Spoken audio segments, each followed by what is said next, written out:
My name's Amy. I'm a 24-year-old graphic designer. I'm currently single, focusing on my work and living alone in my grandparents' house in the neighboring town where I grew up. I've had no issues with my work relationships, but my real family has always been a source of trouble for me.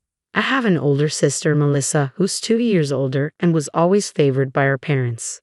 As a child, I loved to draw, but Melissa would often mock me, saying things like, "Mom, Amy's doodling again. It's embarrassing that she's my sister." She'd snatch my drawings and throw them away. My parents always sided with Melissa, nodding along to everything she said.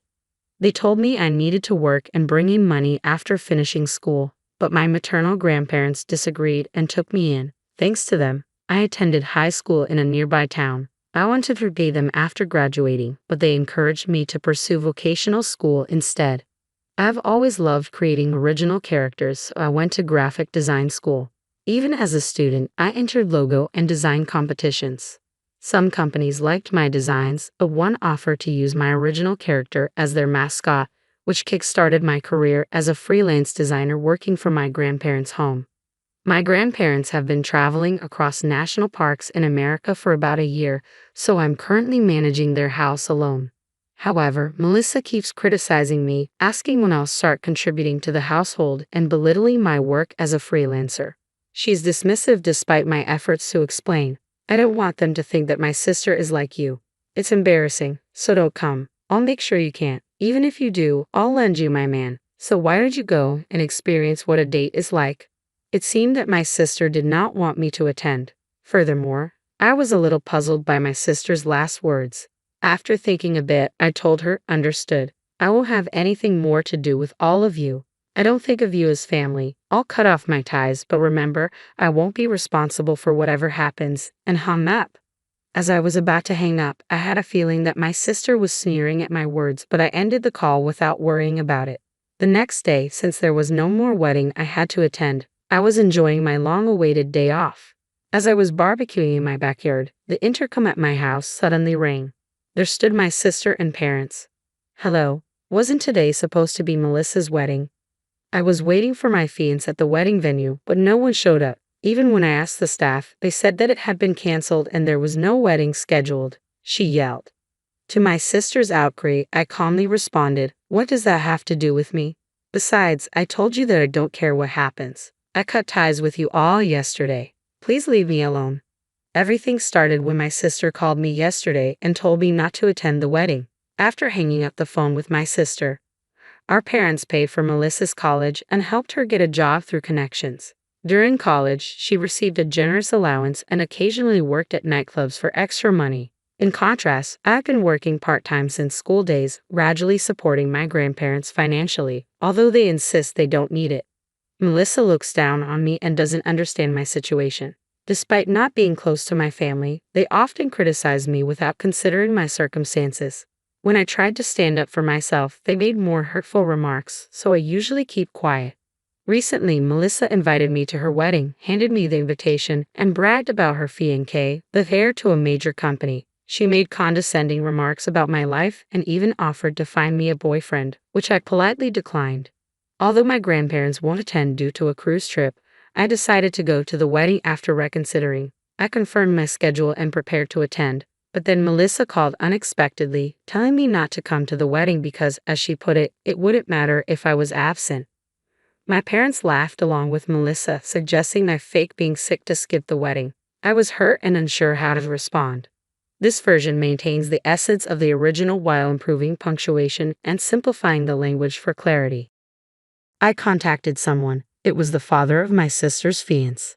The reason I was able to get in touch with him was that he was the president of the company I work for. "Steve, I'm sorry to bother you when you're busy. I won't be able to attend the wedding of your son tomorrow." I had called Steve immediately after hanging up the phone with my sister. In fact, when I received an invitation from my sister announcing her marriage, I only thought that the name of her fiance, Robert, seemed familiar. It was only later when I received the same invitation from Steve. So I was taken aback to learn that the man who was marrying my sister was Robert. But when I told Steve that the bride was my sister, he joyfully said, "When Robert talks about Melissa, he always looks so happy." When I met Melissa, she was a wonderful lady. "She's definitely your sister, Amy."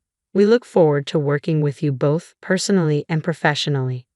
Given this, I'd assume my sister had cleaned up her past relationships with men. However, the fact that I was unable to attend because my sister told me not to come to the wedding was something I felt I had to tell Steve, who I had promised to meet at the wedding. When I did, Steve asked me, "What happened? The ceremony is tomorrow, isn't it? Did you overwork yourself and get sick?" He seemed very worried about me. It was a bit hard for me to say, but I decided to relay exactly what my sister had told me. She told me a bottom-rung loser like he should not attend the wedding tomorrow. She called you a bottom-rung loser even though you're such a successful designer. Does your sister not know? He seemed outraged that I was being called a loser. The only people who understand me are my grandparents, who are currently overseas. And about what my sister said, I told a story about my family that I had never told anyone before. Apparently, Steve immediately told Robert about the conversation, and Robert was very angry too. Steve's family values their kinship, thinking of their employees as family. Although I'm not an employee, they seem to value me as well because I work with them, considering me as part of the family. We don't consider people who can't cherish the family we value as our family. We're sorry, but we can't accept your family into ours, he said to me. Robert, who was nearby, said, "I'm sorry, Amy, but I'm thinking about calling off the wedding with Melissa." To his words, I said, "Robert, I have cut ties with my family, so you can do whatever you want.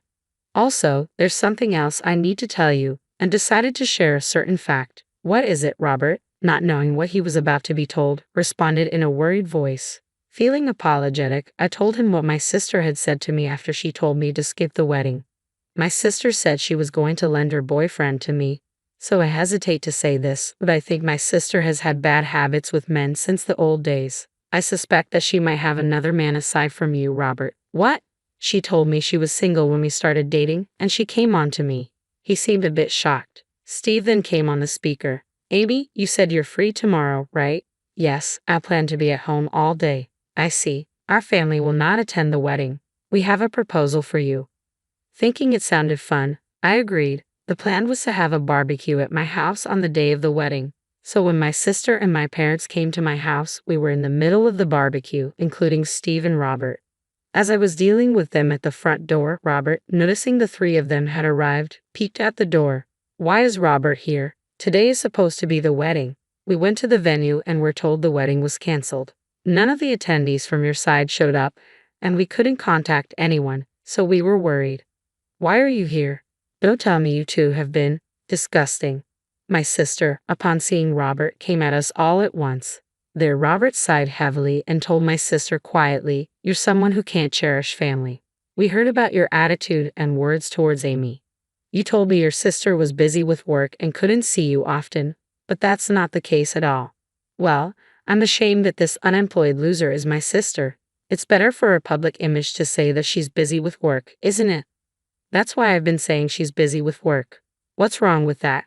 I've been speaking well of her in public. I would appreciate some gratitude for that."